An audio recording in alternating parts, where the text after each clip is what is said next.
맥주 감사주일입니다. 그래서 오늘 감사라는 제목으로 주의 말씀을 함께 여러분과 나누면서 우리 지나온 방문을 인도하신 하나님께 감사하고 또한 앞으로 우리의 반년을 또 인도하실 주 앞에 감사하면서 우리 주 앞에 영광을 드렸으면 좋겠습니다.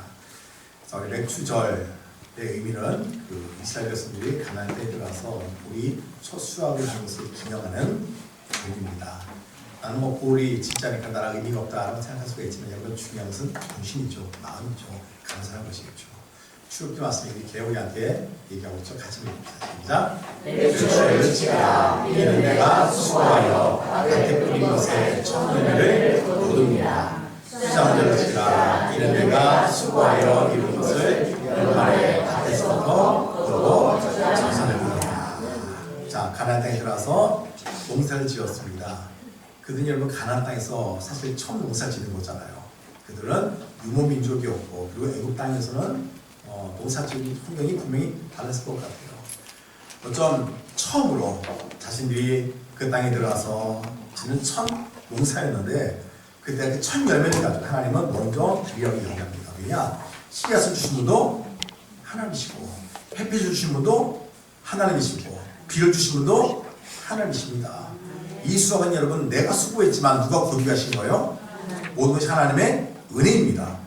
그걸 생각하면서 하나님을 인정하고 모든 것이 주님의 은혜입니다. 감사라는 의미를 가지고 우리에게 맥주를 지키라고 이야기하고 있습니다. 그러니까 맥주의 핵심 여러분 다른 거 아니에요. 바로 감사입니다. 감사입니다. 우리가 지난 5주 동안에 그 시리즈로 같이 말씀을 쭉 상고했었습니다. 우리 깊어진 삶을 위해서 우리는 5가지 말씀을 여러분들이 선택한 단어에 의해 가지고 말씀 나눴었죠. 그래서 우리가 온유로서 내 혈기를 다스렸다. 그리고 말씀으로서 성령께서 나를 비춰가신다. 그리고 품음으로써 다른 사람을 향해서 우리가 나아가자. 그리고 기다림으로 주님의 주권을 좀 우리가 인정하자. 지난주에 우리가 화목이라는 말씀을 가지고 마크지 담을 향해서 나가서 담을 깨뜨리자. 이런 말씀을 쭉 이야기했습니다. 그런데 여러분 이 5가지를 가만히 보면 이것은 내 힘으로는 안 되는 문제예요. 온유할 수 있습니까? 말씀으로 살 수가 있어요? 내 스스로 품을 수가 있습니까? 기다릴 수 있습니까? 안 돼요. 내가 안 돼요. 중요한 건 뭐예요? 하나님에게 은혜를 주실 때만 우리는 온유한 사람으로 말씀의 사람으로 품음의 사람으로 기다림의 사람으로 그리고 화목의 사람으로 갈 수가 있다는 얘기죠. 아멘. 우리한테 정말 필요한 것은 하나님의 은혜라는 사실입니다. 여러분 우리가 주님의 은혜를 늘 기억하는 게 중요한데 한 목사님이 이런 설교를 하시면서 이런 도전을 갖다가 던진 그 문구가 생각이 납니다. 만일 오늘 당신에게 어제 하나님께 감사했던 것만 남아있다면 당신에게 지금 무엇이 남아있겠습니까? 여러분 어제 여러분들은 건강 주심에 감사했습니까? 내 가족 주심에 감사했습니까? 내가 구원받음에 감사했습니까? 살아있으면 감사했나요? 만약에 이런 것이 없었다 한다면 여러분 지금 남아있는 것은 아무것도 없을 수 있다는 이야기죠. 바로 보면 우리에게 그걸 우리한테 질문을 던지고 있다는 것이죠. 우리가 받은 그 은혜를 갖고 과연 돌아왔느냐. 자 오늘 본문에서 한번 봅시다. 본문에 자 같이 읽어볼까요? 좀 7장 시작. 예수께서 예루살렘으로 가실 때에 사마리아와 갈릴리 사이로 지나가시다가 한 마을에 들어가시니 나병 환자 10명이 예수를 만나 멀리 서서 소리를 높여 이르되 예수 선생님이여 우리를 불쌍히 여기소서 하거늘. 예루살렘에서 가는 길에 한 마을로 지나가는데 보니까 나병 환자 10명이 예수님께 찾아왔다는 거예요. 저는 몰라요. 전 본 적이 없는데 우리 나이 드신 우리 장로님이나 우리 권사님들은 옛날에 우리도 나병 환자 보신 적 있죠? 흔히 얘기하는 문둥병.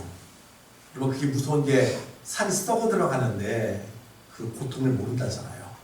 살이 썩어 들어가는데 감각이 없어져가지고 손이 불이 붙어도 손이 잘려가고 고통을 모르는 게 이게 나병, 이 문둥병이라고 이야기하던데 미국 의사 폴 브랜드라는 사람이 책에다 보니까 이렇게 썼더라고요. 나병은 고통을 느끼는 능력을 파괴한다. 역설적에도 고통을 느끼지 못하는 것이 가장 큰 고통이다라는 표현을 갖고 이 나병을 설명했더라고요. 여러분 고통은 내가 살아있다는 증거입니다. 고통이 없다는 것은 여러분 내가 살아있다는 신호가 꺼진 것이라는 거예요. 그리고 이 나병이 더 무서운 것이 뭐냐면 몸이 썩는 것도 문제지만 관계가 끊어진다는 게 더 큰 문제입니다. 당시 율법을 보면 여러분 이 나병 환자들, 문득병 환자들은 이 공동체에서 살 수가 없습니다. 그들은 떨어져 있어야 됩니다. 혹시나 자신이 그 나병 환자 걸린 문득병 환자가 주변에 사람들이 있으면 그럼 나 외쳐야 돼요. 부정하다 부정하다 하면서 자신의 문득병을 외쳐야 됩니다. 그럼 사람도 어때요? 다 흩어지죠. 나병이 걸렸다는 것은 뭐냐면 이제는 관계가 다 끊어졌다는 거예요. 가족과 친구와 이웃과 그 외로움의 싸움을, 그 고통의 싸움을 혼자 오로지 감당해야 된다는 것이죠. 그런데 여러분 이런 나병 환자, 이런 고통을 겪던 환자가 몇 명이서? 10명이서 오늘 예수님을 찾아나왔다는 이야기예요. 그리고 예수님 여러분 멀리 서서 지금 얘기합니다. 가까이도 못하여 멀리서 외치죠. 뭐라고요? 예수 선생님이여 우리를 불쌍히 여기소서. 불쌍히 여기소서. 불쌍히 여기소서. 전 여러분 우리 성도들이 쓰는 최고의 기도가 저 기도하거든요. 여러분 처음 받으면 되는 거 아닙니까? 하나님 나 좀 불쌍히 여겨주세요. 하나님 나 좀 궁휼히 여겨주세요. 여러분 그가 받으면 되는 거 아닙니까? 왜? 주님은 다 아시잖아요. 길게 얘기하지 않습니다. 우리가 여차저차해서 나병이 걸렸는데 너무 힘들어요. 고쳐주세요. 한 말 필요 없어요. 짧은 시간이에요. 왜? 여차하면 쫓겨날 수 있어요. 그들은 한 말밖에 할 수 없어요. 뭐요? 예수님 우리를 좀 불쌍히 여겨주세요. 그 한마디면 되는 거 아닙니까? 그들에게 주님이 무슨 말씀하죠? 밑에 거 읽보자. 시작. 가서 제사장들에게 너희 몸을 보이라. 여러분 이 말씀을 들을 때 어떤 생각이 듭니까? 아니 왜 제사장한테 보이냐면 제사장이 나병이 나았나 안 났나를 판결하는 사람이에요. 자, 자신들이 지금 나병이 걸려있어요. 나은 게 아니에요. 근데 예수 뭐라고요? 가서 보여주래요. 나야 보여주죠. 아마 분명히 여러분 그 상황에서 믿음 없는 사람이라면 고쳐줘야지 가서 보여주죠 할 거예요. 근데 나병 환자는 어떻게 했습니까? 그 말에 순종해서 갔어요. 문득병에 걸렸지만 갔어요. 가다 보니까 어떤 일이 벌어져요? 나병이 나은 거예요. 깨끗하게 나은 것 같은 거예요. 자, 근데 문제는 그 다음입니다. 몇 명이 갔죠? 10명. 10명이 갔어요. 10명이 가다가 다 나음을 입었어요. 돌아온 사람 몇 명입니까? 한 명만. 오직 한 사람만. 그것도 이 유대인들이 개천 취급했던 사마리아 사람만 예수님께 찾아와서 감사를 했습니다. 이 상황에서 우리 주님께서 물으셨죠. 같이 읽어봅시다. 시작. 열 사람이 다 깨끗함을 받지 아니하였느냐? 그 아홉은 어디 있느냐? 그 아홉은 어디 갔느냐? 어떤 설교자가 이 본문에 대해서 이렇게 추론하면서 설교를 하시더라고요. 아마 이 9명의 문득병자가 돌아오지 않은 이유는 있을 것 같다. 왜냐하면 분명히 예수님이 가서 제사장의 몸을 보이라고 했으니까 나은 것도 중요하지만 먼저 가서 빨리 보여줘야지. 그리고 나중 가서 감사해야지 했을 것이다. 그리고 예수님의 은혜를 몰라서가 아니라 왜? 말씀에 순종하는 게 급하니까 가서 보여주실 것이다 라고 얘기하고 있더라고요. 그럴 수 있죠. 근데 여러분 감사는 담이 없습니다. 즉각적 감사가 가장 중요한 거예요. 이 나병 환자, 특별히 이 사마리아 한 사람만 지금 찾아 나와서 즉각적으로 감사를 했죠. 감사를 미루고 하다 보면 여러분 우리는 사실 까먹을 때가 참 많아요. 예를 들어 본다면 우리가 기도했더니 여러분 하나님 응답을 주십니다. 그럼 우리가 어떻게 하죠? 감사합니다고 또 뭐래요? 다음 기도하죠. 그죠? 왜? 우리 앞에 기도가 많이다 보니까 하나님께 진정으로 감사하기보다는 이제는 더 큰 거 구하는 게 우리의 모습 아닙니까? 사업이 어려웠어요. 기도 때 하나님께서 낫게 해줘요. 그러니까 우리는 더 바쁘게 열심히 사업하고 세상 일을 바꾼 거예요. 은혜를 받았습니다. 그래도 우리 주 앞에 발 앞에 엎드리지 않을 때가 얼마나 많습니까? 어떤 여러분 저 9사람이 바로 우리의 모습이 아닌가 생각이 들어요. 사실 9사람은 나쁜 사람은 아닌 것 같습니다. 근데 제가 볼 때 두 가지가 없는 것 같아요. 첫 번째 뭐가 없냐? 그들은 첫 번째 기억이 없습니다. 기억이 있는 거예요. 신명기 16장 12절 말씀 보니까 이렇게 되죠. 애굽에서 종되었던 것들을 어떻게 하라? 기억하라. 기억하래요. 하나님은 기억하래요. 이따 우리가 성찬식 할 테지만 여러분 성찬의 의미는 뭡니까? 기억하는 거예요. 우리가 기억해야 감사합니다. 근데 쉽게 우리는 망각해요. 나한테 돈 떼먹은 사람, 내 자존심 상한 사람 절대 잊지 않죠. 근데 여러분 내가 받은 은혜, 받은 감동, 이번 주에 받았어. 교회만 딱 나가면서 잊어버린 게 우리 모습 아닙니까? 쉽게 잊어버려요. 그러니까 쉽게 까먹으니까 감사하지 못하는 거예요. 또 하나 뭐야? 시선의 문제입니다. 여러분 지금 9명은 지금 자신들이 받은 것만 바라본 거예요. 하지만 한 명은 누굴 바라본 거예요? 주신 이를 바라본 거예요. 자신이 병고치방을 사실 때 너무나 기뻐가지고 야 내가 나 안 받았다. 중요하죠. 하지만 여러분 그걸 주신 분이 누구예요? 예수님이잖아요. 그렇다면 주신 분을 바라본 게 맞잖아요. 상황만 바라본 거예요. 주어진 것만 바라본 거예요. 그러다 보니까 그들은 감사하지 못했다는 것이죠. 영국에 콩클톤 경이라는 분이 있는데 이분의 예화가 있더라고요. 이분이 그 집에 하녀들이 여러 명 있었는데 한 하녀가 아주 근심스러운 얼굴로 아이고 딱 5불만 있었으면 좋겠다라고 하더래요. 그 말을 뒤에서 들은 거야. 그러니까 뭐 가지고 5불 정도가 못 줘요. 그러니까 이분이 5불 갖다 딱 해가지고 이 하녀한테 줬답니다. 그러면서 주면서 딱 지나가는데 고마웠다고. 근데 등 돌리자마자 그 뒤에서 뭐라고 하냐면 이럴 줄 알았으면 10불 달라고 해요. 여러분 그게 우리의 모습이잖아요. 그게 우리의 모습이잖아요. 여러분 받은 것만 바라보면 더 다른 것을 바라보고 원할 수밖에 없습니다. 하지만 주신 일을 바라보야지 우리가 충만할 수가 있고 감사할 수가 있는 거예요. 주님 말씀합니다. 그 9은 어떻느냐. 저는 여러분이 그 9이 아니라 주 앞에 찾아온 한 분이 되시기를 주의 이름으로 축원드리겠습니다. 아멘. 자 그렇다면 우리 진짜 감사가 무엇인가 좀 한번 살펴보았으면 좋겠습니다. 진짜 감사가 무엇인가 살펴보았으면 좋겠어요. 오늘 여러분 이 사마리아 사람이 돌아와서 지금 예수께 돌아와서 큰 소리 하나님께 영광을 돌렸고 예수의 발 앞에 엎드렸고 그는 감사했습니다. 돌아오다, 찬양하다, 엎드리다, 감사하다 이 네 가지의 동사가 있는 것을 볼 수가 있는데 이 성경학자들이 누가복음을 연구하다 보니까 참 재미있는 게 이런 표현, 이런 구성이 시작과 끝에 있더라는 거예요. 바로 뭐냐? 예수님이 태어났을 때 보니까 목자들이 돌아가서 하나님께 영광을 돌렸다라는 표현이 있더라고요. 그리고 예수님이 승천하실 때도 이런 비슷한 표현이 있습니다. 그래서 예루살렘으로 제자들이 돌아와서 기쁨으로 성전에서 하나님을 찬양하며 영광을 돌린다. 어쩌면 여러분 이 마가는 시작과 끝을 하나님께 감사할 마음 갖고 그 누가복음을 구성했다는 것이죠. 한마디로 감사가 가장 중요한 핵심이라고 관여한 것 같아요. 그런데 감사를 보니까 헬라어로 감사란 말이 무슨 말이냐면 유카리스테오라는 말이에요. 유는 좋다는 말, 카리스는 은혜라고 이야기합니다. 이거 무슨 말이냐? 은혜를 좋게 여기는 것이 뭐라고요? 감사예요. 은혜를 좋게 여기는 거, 내가 받은 은혜를 인정하고 고백하는 것, 그것이 바로 감사입니다. 그리고 헬라를 보니까 헬라에서는 여러분 히브리어로 보니까 히브리어 감사란 말이 히브리어를 보니까 야다라는 그 단어인데 그것은 고백이라는 의미를 갖고 있습니다. 모든 것이 하나님께로부터 왔다라는 고백, 이것이 바로 감사라는 것이죠. 내가 잘나서가 아니에요. 내가 잘돼서가 아니에요. 하나님의 은혜입니다. 이거 고백하는 것이 바로 감사라는 것이죠. 아멘. 우리 여러분 오늘 맥주를 맞이해서 이런 아름다운 감사의 고백이 여러분 가운데 임하기를 바랍니다. 아멘. 우리 이태기 집사님이 우리 이쁜 우리 따님을 갖다 같이 손잡고 왔는데 우리 딸 이름이 뭐죠?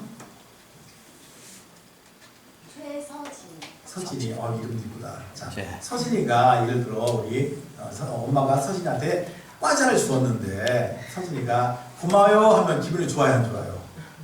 좋죠. 부모의 마음 어때요? 좋죠. 엄마밖에 없어 하면서 뽀뽀 딱 해주면 세상을 다 얻은 것 같잖아요. 그렇죠? 여러분 이게 부모의 마음이에요. 근데 여러분 과자를 주었는데도 받더니 툭 던져버리고 쌩까면 어떻겠어요? 되게 속상하죠. 하나님도 마찬가지예요. 우리 얼마나 많은 은혜를 주었습니까? 여러분 감사합니다. 그 한마디가 하나님을 기쁘시게 하잖아요. 하나님께 영광 돌리잖아요. 아멘. 우리는 그게 어려운 거 가지고 여러분 감사 잊고 살 때가 얼마나 많습니까? 살아 숨쉬는 게 은혜인데 살아있는 게 은혜인데 구원 받은 게 은혜인데 우리 여러분 우리 시선은 여전히 내가 파는 것이 연연하다 보니까 주신 일에서 보지 못하는 게 우리의 삶이라는 사실이죠. 여러분 고백합시다.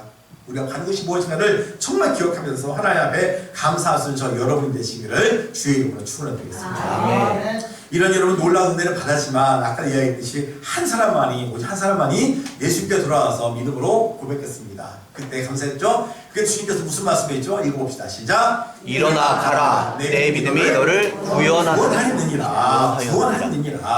여기서 헤라를 보니까 소조라고 하는 단어인데 구원했다. 그러니까 단순히 이 한 사람은 육신만 치유받은 게 아니에요. 영혼이 구원받은 거예요. 아멘. 10명이 왔습니다. 모든 사람이 여러분 다 치유함을 받았어요. 몸이 나았어요. 하지만 오직 한 사람만이 구원함을 받았다는 것이죠. 구원을 받았다는 것이죠. 여러분 성경에서 성경적 감사는 선물을 넘어 선물을 주신 분께 나아가는 것이 믿습니다. 아멘. 아멘. 9명은 선물에서 멈췄지만 한 사람만이 뭐라고요? 선물을 주신 분 앞에 엎드렸습니다. 그게 차이가 있는 것 같아요. 전 우리 예수님과 함께 모든 성도들이 받은 마음대로 여러분 그냥 만족하지 마시고 우리 주신 이에게 정말 감사할 수 있는 그런 여러분들의 삶이 되시길 바랍니다. 아멘. 감사는 고백입니다. 감사는 고백입니다. 합시다. 감사할 때 하나님이 영광 받으십니다. 감사할 때 하나님은 영광 받으십니다. 아멘. 영웅 되시기를 주 이름으로 축원드리겠습니다. 아멘. 자, 그렇다면 감사하는 사람에 대해서 함께 살펴보려고 원하는데 다니엘 같은 사람을 보면 그가 기도하면 사자우리가 던진다는 이야기를 듣고 어떻게 했죠? 위에 있는 말씀 읽어봅시다. 시작. 하나님께 무릎을 꿇어 기도하며 하나님께 감사하였더라. 감사하였더라. 여러분 한 달만 기도 안 하면 돼요. 하지만 그는 기도해요. 그리고 뭐 했다고요? 감사 기도해요. 감사 상황입니까? 여차면 여러분 사자우리에 들어가서 죽을 판인데 감사할 상황이에요? 내가 믿음으로 살았고 기도하며 살았는데 나에게 이런 어려움을 줘요? 불평할 수가 있잖아요. 근데 어떻게 했다고요? 감사했잖아요. 이게 진짜 신앙인의 감사죠. 죽을 수 있는 상황에서 감사하는 게 진짜 믿음이죠. 아멘. 바울과 신라가 억울하게 감옥에 갇혔습니다. 매맞았습니다. 그 밤에 뭐 했죠? 찬양하고 감사했죠. 찬양하는 상황이 아니에요. 감사하는 상황이 아니에요. 근데 그 상황에서 감사하라고 하시죠. MJ 라이언이라는 그 작가가 있습니다. 이분이 20대, 30대에 큰 상처를 받아가지고 아주 비관주의자가 되었대요. 그러면서 그는 자신은 행복하지가 않다. 정말 그 낙심하며 살고 있었는데 어느 날 그 중국 식당 가가지고 그 뽑기에서 보니까 톡 나오는 거기에 보니까 포춘 쿠키에 조그마한 종이가 있어가지고 거기에 문구가 있거든요. 근데 포춘 쿠키를 딱 깼더니 거기서 보니까 이런 표현이 나와 있더래요. 행복은 멀리 있는 것 자체가 바로 당신 곁에 있다라고 하는 조그마한 쪽지를 봤대요. 근데 그 말을 딱 듣는 순간에 머리를 딱 맞은 느낌이 들더라는 거예요.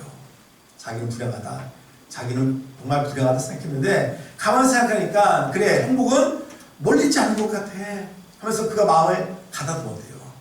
그러면서 감사의 안경을 쓰고 세상을 보니까 감사할 거리가 있더라는 거예요. 하늘을 바라보고 감사, 가족이 있어서 또한 감사, 살아있음에 감사. 그렇게 여러분 몇 개월 감사하다 보니까 그 비관적했던 마음이 다 사라지고 입장에서 가장 행복한 사람으로 변화되었다고 간증을 하더라고요. 행복하니까 감사하는 게 아니에요. 감사하니까 행복해지는 겁니다. 아멘. 그래서 여러분 이 땅에서 감사해서 이 땅에서 가장 행복한 믿음의 삶이 되시기를 주의 이름으로 축원드리겠습니다. 아멘. 한 교회에 그 감사 집사님 계셨어요. 이 할머니 집사님인데 이분은 어디든지 항상 감사해요. 무슨 일 감사해요. 뭘 줘도 감사, 항상 감사. 그러니까 그 교회 청년들이 짓궂어가지고 한번 궁금하더라는 거죠. 할머니 넘어져도 감사할까? 궁금하더래요. 그래서 할머니 집사를 가는 길에다가 뭘 거의 쉽게 함정을 만드는 거죠. 그래서 할머니가 폭삭 넘어지게 한 거예요. 그래서 할머니 집사님 코가 깨졌어요. 근데 여러분 이 할머니 집사님 그래도 감사하더라는 거예요. 걔네 잘못 넘어져가지고 머리 깨져가지고 죽을 수가 있었는데 코만 깨지니 그것도 감사. 여러분 대단한 감사 아닙니까? 성경을 몰라도 상관이 없어요. 신앙을 몰라도 상관이 없어요. 여러분 정말 아무도 따라오지 못하는 그 감사한 삶이 우리에게 은혜가 되지 않습니까?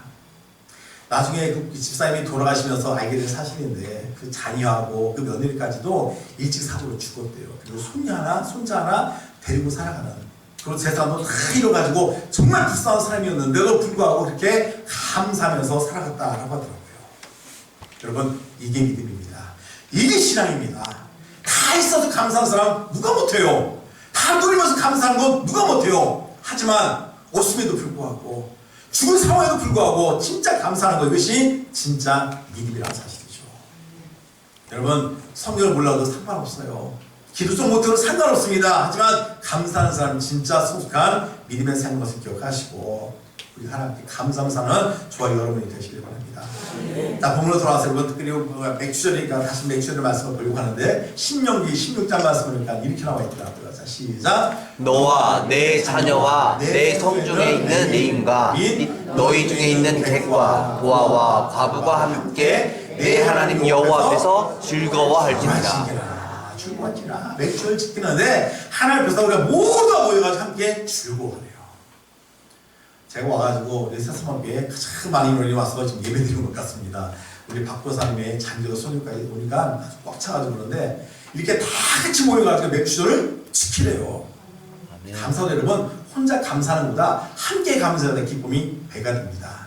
함께 은혜를 누리고 함께 죽어가면 훨씬 더 이 감사가 충만할 수 있습니다. 아멘. 여러분 세스만교회는 감사 충만하게 바랍니다. 아멘. 모이면 감사. 아멘. 아멘. 늘 감사. 늘 감사는 복된 삶 되시기를 주의 이름으로 축원해 드리겠습니다. 아멘.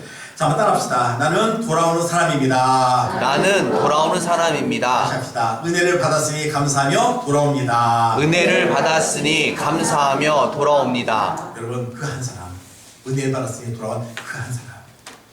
여러분 반년 한번 생각해 보십시오. 여러분 우리가 숨 쉬는 것도 은혜 아닙니까? 이렇게 예배당 앉아 있는 것도 은혜 아닙니까? 지금 여러분 에어컨 소리가 커가지고 설교 때 끄기 때문에 좀 덥지만 여러분 옛날 생각해 보세요. 선풍기도 없어가지고 여러분 살때 생각하면 얼마나 감사해요. 지금 저 프랑스 여러분 46도래요. 선풍기 살려고 여러분 난리가 났대요. 그래도 그 정도 아니니까 그것도 감사할 거잖아요. 아멘. 여러분 주 앞에서 감사하는 저 여러분이 되시길 바라요. 모세가 이스라엘 백성들에게 마지막 설교할 때 이렇게 설교합니다. 이스라엘어는 행복한 사람입니다. 광야 40년을 살았습니다. 툭하면 불평하고 원망했습니다. 근데 여러분 모세는 행복한 사람이었습니다. 왜? 너같이 구원 얻은 자가 어디 있느냐? 우리가 구원받았으니 그만으로 감사 말겠습니까? 아멘. 날 구원하신 주 감사. 이 감사로 수많은 여러분들의 삶이 되시길 바라요. 아멘. 예화 좀 하고 말씀 정리하려고 하는데 제 키티라는 목사님 계십니다. 이분이 간증 글가 되고 제가 좀 은혜가 돼가지고 잠깐 좀 나눠 말씀을 드렸는데 이분이 미국에 있는 목사님이신데 이분이 토바고 섬이라고 하는 그 섬에 아병 환자 초대가 가지고 이제 복음을 전하기 위해서 그분이 갔었답니다. 그래서 예배를 인도하고 하는데 많은 분들이 은혜를 받았고 찬양받고 은혜 집회를 갖다 잘 마쳤는데 목사님 한번 물어봤대요. 혹시나 여러분들 가운데 마지막 부르고 싶은 찬양 있으면 말씀하십시오. 그렇게 부르겠습니다. 그랬더니 맨 뒤에서 목사님을 쳐다보지 않고 등만 대고 저쪽 보고 있던 한 여인이 손을 번쩍 들더니 얘기하더라는 거예요. 그래서 나도 찬양 들 수가 있는 거. 근데 그 등을 돌린 여인의 얼굴을 보고 이 목사님이 아주 기겁을 했대요. 뭐라고 써있냐면 그것은 내가 본 평생 가장 끔찍한 얼굴이었습니다. 코가 없었습니다. 귀가 없었습니다. 입술도 사라진 상태였습니다. 그리고 그 여성의 손가락은 없는 손을 번쩍 들었습니다. 그리고 그분이 하나님의 은혜에 대한 찬양을 갖다가 신청을 했대요. 이게 어떤 찬양이냐면 우리로 번역된 370장 찬양입니다. 내 모든 시험 무거운 짐을. 여기 알잖아요. 무거운 짐을 나 홀로 지고 견디다 못해 쓰러질 때 불쌍히 여겨 구원해 주님 은혜 주님 오직 예수. 여러분 코도 없어요. 귀도 없어요. 손도 없어요. 여러분 그럼에도 불구하고 그는 누구를 바라본 거예요? 주를 바라보고 찬양하고 감사하는 것이죠. 여러분 이 여인은 바로 한 명의 사람입니다. 9명이 아니에요. 한 명의 사람이에요. 이 제키트 목사님이 그 모습 바라보면서 도저히 복받쳐가지고 더 이상 할 수가 없더라는 거예요. 잠깐만 있으라고 해가지고 돌아와서 다시 찬양 부르러 갈 때 팀원 중에 한 사람이 물어봤대요. 목사님 그 찬송 부를 수 있겠습니까? 평소처럼 부를 수 있겠습니까? 라고 물어봤대요. 근데 무슨 얘기를 아니요 전 평소처럼 부르지 않겠습니다. 이제는 다르게 부르겠습니다. 여러분 봤잖아요. 저 와중에도 감사하는 그 영혼을 봤잖아요. 저 상황에도 하나님의 사랑을 의심하지 않는 그 모습 바라볼 때 어떻게 똑같이 예전처럼 찬양할 수가 있는 거예요. 저는 이 설교를 준비하면서 이 얘기를 갖다 준비하다가 저도 진짜 마음이 멈춰가지고 많이 울었습니다. 왜냐면 이 찬양이 지난주 소천하신 저희 장모님이 제일 부르는 찬양이에요. 53년 동안 약국을 하셨습니다. 여러분 남 같으면 약국하면 삐디도 몇 개 있고 떵떵거리면 살만할 수 있죠. 근데 우리 장모님은 정말 참 고생 많이 하셨어요. 무거운 짐을 나 홀로 치고 견디다 못해 쓰러질 때 그 찬양 부르실 때 그 마음이 어땠을까? 그것도 생각이 되니까 제가 정말 마음이 무너지더라고요. 근데 지난번에 여러분 다 아시겠지만 우리가 장례식을 하면서 저는 하나님께 참 감사했습니다. 왜냐면 저 장모님이 4년 동안 폐섬유화 때문에 사실 많이 고생하셨어요. 저는 더 이상 고통도 없고 아픔도 없고 천국에 갔었으니까 얼마나 감사한지. 마지막 입관 예배할 때 저희가 그 어머님 시신에다가 이제 꽃을 한 송이 놓으면서 이제 멘트를 했습니다. 어머니 사랑합니다. 여러 가지 이야기를 했는데 차나가 어머니 가슴에다가 이 꽃을 갖다 놓으면서 한 말이 너무 마음에 짠하더라고요. 할머니 이제 천국에서 숨을 좀 편하게 쉬세요. 한 2년 정도를 산소를 갖다 끼고 사셨거든요. 할머니 이제는 천국에서 편안히 숨 쉬세요. 정말 그 말 앞에 우리 모두가 다 마음이 눌렸습니다. 저 그러면서 이런 생각했어요. 여러분 만약에 천국이 없다면 여러분 얼마나 우리 인생이 비극입니까? 갑자기 닥친 여러분 죽음이었지만 장례였지만 저희들은 여러분 소망이 있습니다. 왜? 저희 어머님은 천국 가는 확신이 있어요. 왜? 하나님 살아있거든요. 예배를 살아있거든요. 교회를 살아있거든요. 저희 장모님 만날 수 있어요. 그러니까 여러분 장례를 만났지만 저희는 그래도 감사하면서 장례를 치를 수가 있었어요. 근데 만약에 여러분 예수 믿지 않고 저희 어머니 천국까지 못한다면 얼마나 안타까운 일이에요. 우리 박 권사님 장례를 왔지만 여러분 얼마나 감사합니까? 저희 박 권사님에서 기도한 제목이 있습니다. 우리 권사님 마지막 주 앞에서는 그 순간까지 새벽 예배 드리고 열심히 기도하는 것이 저의 기도의 제목이에요. 여러분 우리 권사님 분명히 천국에 갈 그날이 있겠죠. 근데 여러분들이 기억할 때 우리 권사님 그래 어머니는 기도한 분이어서 천국 가서 얼마나 소망이에요. 근데 만약에 여러분 그런 소망이 없다면 얼마나 비극입니까? 다시 못 보잖아요. 끝나잖아요. 여러분 구원받은 게 감사해요. 살아있는 게 감사해요. 믿음 안에 있다는 게 얼마나 감사합니까? 아멘. 근데 여러분 우리는 돈 몇 푼 없다고 내 마음 불편하다고 원망되고 짜증낼 때가 얼마나 많았습니까? 여러분 받은 것만 기록하지 마시고 주신 일을 바라봅시다. 아멘. 그래서 이 한 명의 사람처럼 정말 주 앞에 찾아와서 진정으로 감사하시는 저와 여러분이 다 되시기를 우리 예수님의 이름으로 축원해드리겠습니다. 아멘. 우리 감사 찬양 함께 불렀으면 좋겠습니다. 우리 나의 원하시는 감사 함께 찬양합시다.